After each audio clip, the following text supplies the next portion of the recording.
hiccups when eating or drinking too much or too quickly.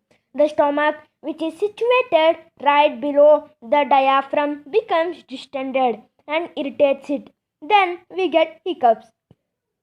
And when we exhale, the diaphragm is pulled up, and when we inhale, diaphragm is pulled down.